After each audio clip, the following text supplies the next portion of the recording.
Alhamdulillahirrabbilalamin, kita kembali lagi di Cahaya Hati Indonesia.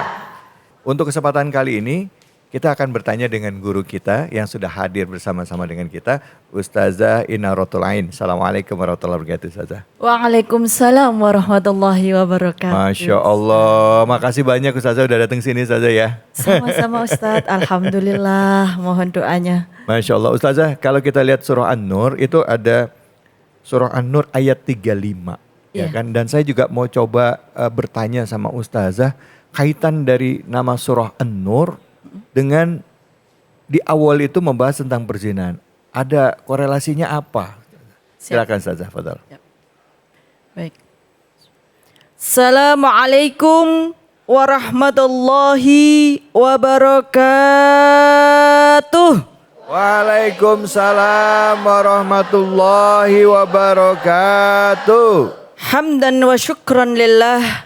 Wassalatu wassalamu ala rasulillah. Sayyidina Muhammad ibn Abdillah. La hawla wa la quwata illa billah, amma ba'd. Bu, Ibu, Nur, Cahaya. Pertanyaan Ustadz David, apa sih korelasinya antara nama surat yaitu Nur, cahaya, dengan zina? Maka mari kita bahas di dalam surat An-Nur ayat 35. Di dalam surat An-Nur ayat 35 Allah berfirman bahwasanya Allahu nurus samawati wal ar, bahwa Allah adalah cahaya baik di langit dan di bumi. Di dalam tafsir Ibnu Katsir, tafsir Al-Quranul Karim, Imam Ibnu Katsir menjelaskan bahwa makna di balik Allahu nurus samawati wal ar, yaitu Allah pemberi petunjuk bagi makhluk yang ada di langit dan juga makhluk yang ada di bumi. Jadi kalau kita sebagai makhluk bumi, Allah memberikan petunjuk kepada seluruh manusia dengan cahayanya. Karena Allah adalah sumber daripada cahaya. Dan dengan cahaya itu kita semua menjadi bercahaya. Siapapun yang diberikan cahaya oleh Allah, yaitu cahaya iman, maka insya Allah kita akan bercahaya. Karena kemudian dilanjutkan masalun nurihi kamisykatin fiha misbah. Jadi nurnya ini di dalam surat An-Nur ayat 35, cahayanya itu seperti lentera yang menyala cahayanya, Bu. Jadi cahaya itu membuka setiap hal yang hak yaitu hak, yang batil menjadi batil. Begitu nampak jelas dengan cahaya. Maka hubungannya di sini adalah ketika seseorang itu mendapatkan cahaya iman dari Allah Subhanahu wa taala, maka dia akan menjadi dia yang sebenarnya, yang betul-betul menghamba kepada Allah Subhanahu wa taala, yang takut akan berbuat dosa. Jangankan berzina, untuk bermaksiat kecil saja dia takut kepada Tuhannya. Alhamdulillah. Maka ketika seseorang itu dilindungi oleh cahaya Allah, cahaya iman, dia akan takut untuk melakukan perbuatan zina. Karena apa, Bu? Kita tahu ya Ustadz, bahwa ketika orang berzina itu terang-terangan apa sembunyi-sembunyi? Sembunyi-sembunyi dong. Ada nggak yang si zinanya terang-terangan gitu di depan umum? Nggak ada. Ada nggak? Tapi zaman sekarang ada loh Ustazah. Ada apa loh. tuh? Jadi mereka begini, zinanya itu maaf ya Bu ya, maaf ya. Gitu kalau misalnya kita di media sosial, itu katanya tuh ada link-link khusus yang orang nonton perzinahan. Subhanallah. Video porno itu ada, artinya mereka ada pelakunya, ada aktornya, ada sutradaranya, ada kameramennya, ada yang menyaksikan. Berarti kan lebih dari 4 orang itu Zaza. Subhanallah ya, ini langsung kena sanksi. Iya. Benar Ustazah, kayak gitu tuh gimana Ustazah ya? Itu lebih dari 4, bukan 4 orang lagi ya Bu ya, lebih ya Jadi Bu ya. berjuta-juta orang ya. Terus kita jadi viral, mau viral Bu dari perzinahan. Na'udzubillahi min dalik. Maka ketika kita berzina dan kemudian disaksikan oleh banyak orang, ini sudah pasti di dalam ayat 1 sampai 10 surat An-Nur yang nanti akan kita bahas, hukumannya itu sudah jelas nyata adanya. Tapi itu tidak akan pernah dilakukan oleh orang-orang yang mendapatkan cahaya dari Allah Subhanahu wa Ta'ala. Di mana di dalam tafsir Al-Quranul Karim, Ibnu Katsir mengatakan melalui Ibnu Abbas bahwa orang mukmin nurun ala nur, dilapisi dengan 5 cahaya, yaitu bercahaya ucapannya, bercahaya perbuatannya, bercahaya jalan masuknya, bercahaya jalan keluarnya, dan bercahaya jalan kembalinya ke surganya Allah Subhanahu wa Ta'ala. Maka ini sungguh luar biasa, nurun ala nur, maka akan menghalangi manusia-manusia yang sering bersembunyi untuk melakukan perbuatan zina, karena cahaya ini akan menampakkan yang nyata. Maka ketika seseorang sedang bersembunyi dan dia mendapatkan cahaya Allah, tidak jadi. Selingkuh ya, bersembunyi ya Bu, mau zina masuk kamar bersembunyi, tetapi ternyata di situ yahdi may yasha, Allah memberikan hidayahnya kepada siapapun yang dia kehendaki, yang Allah kehendaki, maka niat buruk itu akan terhapus oleh hidayahnya dari Allah Subhanahu wa Ta'ala yang berupa cahaya keimanan. Ibu suka bercahaya atau suka gelap Bu? Benar. Kalau di kamar juga suka bercahaya apa suka gelap? Kalau tidur suka bercahaya. Di kamar suka ada bercahaya, suka gelap. Ada yang suka gelap Bu. Jadi kita seyogyanya selalu bermohon kepada Allah atas cahaya iman dan Islam kita, supaya apa? Supaya kita terhindar dari perbuatan maksiat dan dosa, terlebih dosa besar. Karena cahaya ini yang diumpamakan di dalam surat An-Nur, misbah al-misbahu fi zujajah. Dan di sini nanti minyaknya terbuat dari minyak zaitun. Minyak zaitun itu sudah bercahaya Bu, dari pohon zaitun yang sudah luar biasa bagusnya. Maka dari cahaya itu kemudian bercahaya lagi dengan cahaya Allah. Maka kemudian memancarkan cahaya ke sekitarnya yang menampakkan segala keburukan dan kegelapan. Semuanya akan menjadi bercahaya. Maka ketika kita melihat ada manusia-manusia yang berbuat dosa, khususnya berbuat zina, karena berbuat zina ini bersembunyi-sembunyi, maka yang bisa menyelamatkannya adalah cahaya iman dan Islam. Dan semoga kita senantiasa terus terlingkupi oleh cahaya Allah Subhanahu wa Ta'ala. Amin, amin, Allahumma amin, ya Rabbal alamin. Ya Rabbal alamin. Terima kasih banyak Ustazah. Bu, pengen bercahaya enggak? Tadi waktu ditanya pengen percaya enggak? Aku mah pakai ini biar glowing. Ngomong-ngomong soal zina itu Ustazah, kira-kira gimana cara ngontrolnya? Karena kadangkala ya yang namanya setan ya kan, di antara 2 orang yang lagi berduaan, yang ketiganya ngeliatnya ke saya sih Bu. Kalau ada 2 orang di gelap-gelapan berduaan, yang ketiganya tuh kan lihat saya lagi kan.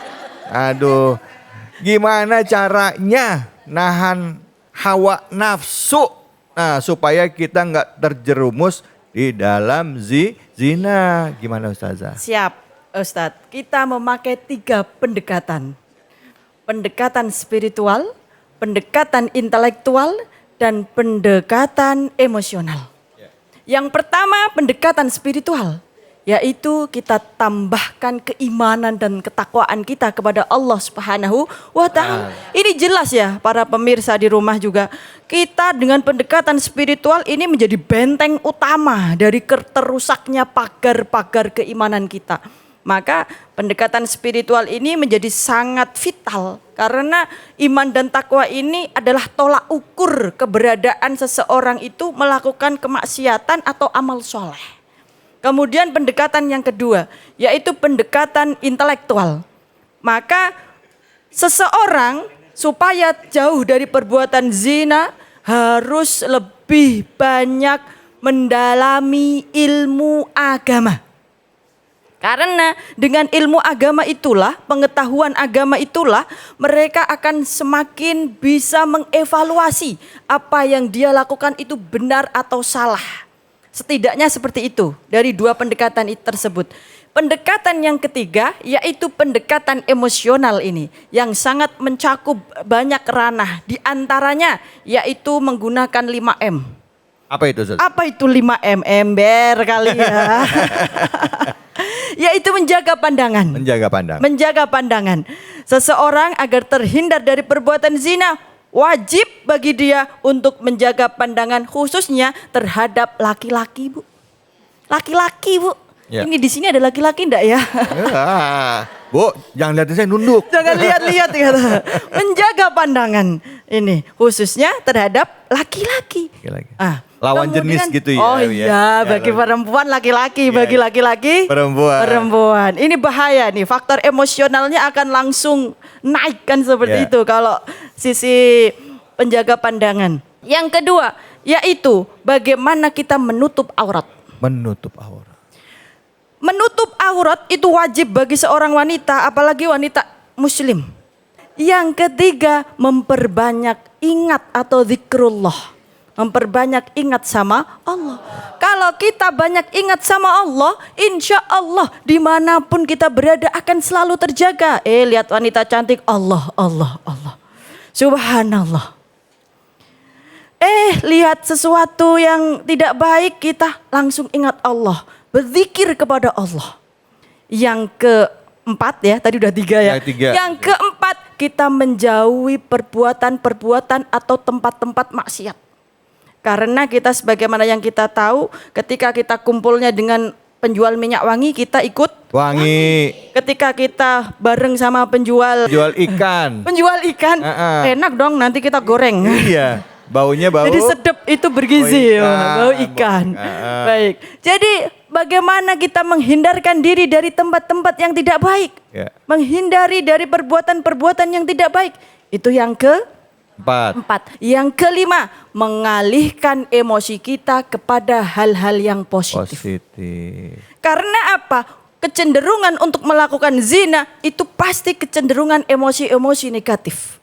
Sehingga ketika muncul hasrat tersebut, rajinlah berolahraga, rajinlah ke majelis taklim, rajinlah beribadah ke majelis ilmu. Ngerumpi Bu, enggak apa-apa. Tetapi ngerumpi agama. Alhamdulillah. Sehingga ketika kita alihkan kepada perbuatan-perbuatan yang positif, energi-energi negatif itu lama-lama akan luntur dengan sendirinya. Kita lupa dia yang ada di sana.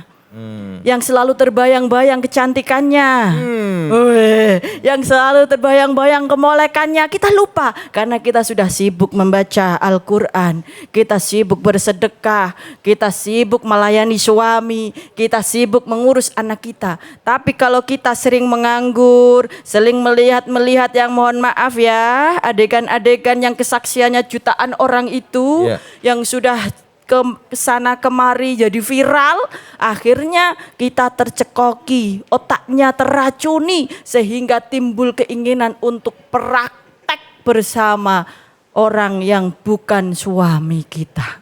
Na'udzubillahi min dzalik. Maka setidaknya tadi 3 pendekatan dengan 5M secara pendekatan emosional. Masya Allah. Ini ibu-ibu langsung hafal nih. Bu. Coba Ibu, 5M apa tadi Bu yang pertama? Dari mata. Menjaga pandangan, sampai miring-miring dah. Ayo Bu, silakan Bu. Menghindar dari pandangan, menghindar dari menjaga dari aurat, tutup aurat. Iya. Ketiga, menjaga jadi grogi.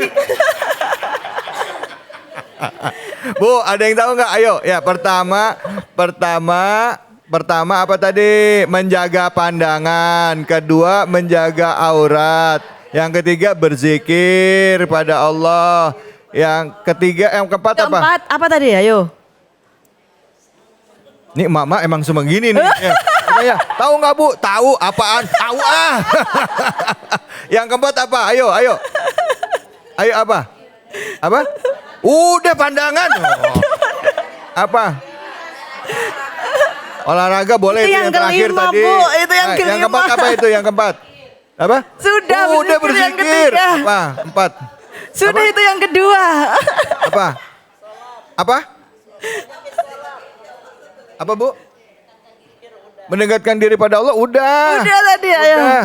Ayo, apa PR, tadi? PR, Yang Ustaz, tadi yang PR. ikan itu loh Bu, yang ikan. Apa? Mendekati suami orang Mendekati Ustadz David. Astagfirullah, jangan. Orang yang baik bergaul dengan orang-orang soleh, Iya, ikut siap. pengajian, terakhir baru olahraga atau kegiatan yang positif. Kalau masih ada perasaan syahwatnya juga puasa, ya betul ya Ustaz ya? Betul, ini Tuh. dalilnya ada. Ya ma'syara syabab man istata'a minkumul ba'a falyatazawwaj fa innahu aghaddu lil basar wa ahsanu lil fajr wa man lam yastati fa alaihi bisawm fa innahu lahu wija. Oh. Nah, kalau memang sudah para pemuda ini ya, khusus untuk para pemuda, ya masyarakat syabab, yaitu untuk para pemuda, jika sudah kuat menikah, biasanya kan ada ya yang nggak mau nikah karena belum mapan, padahal kita udah biasa mapan di atas kasur ya. Itu papan Bu. Itu papan ya. Jadi padahal di situ kalau sudah siap, sudah kuat, maka menikahlah. Tapi kalau belum siap, belum kuat, ya berpuasalah.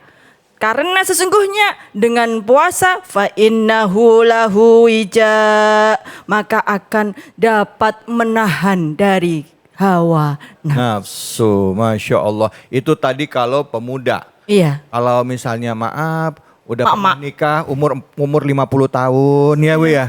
Masih kepengen gitu gimana itu? Puber kelima ya? Puber kelima ya Bu ya. Ya kan maaf ya suka gitu kan saja ya. Iya. Sama tetap puasa juga saja. Iya, karena dengan menahan hawa nafsu, karena dosa-dosa kita itu lebih cenderung diakibatkan dari syahwat makanan terlebih dahulu. Masya Allah. Jadi karena makanan itu memberi kekuatan, maka ketika kita mau makan itu mari niatkan untuk makan untuk bekal kita beribadah, bukan untuk memenuhi hawa nafsu. Karena insya Allah dengan setelah kita berpuasa, keinginan-keinginan itu akan hilang karena kita tidak punya tenaga, udah mikir makan aja nanti. Iya, mikirinnya udah lapar. Jangankan sama mikir yang janawan lain itu ya, mikir makan aja nanti gitu. Ya betul. Siap. Bu, paham?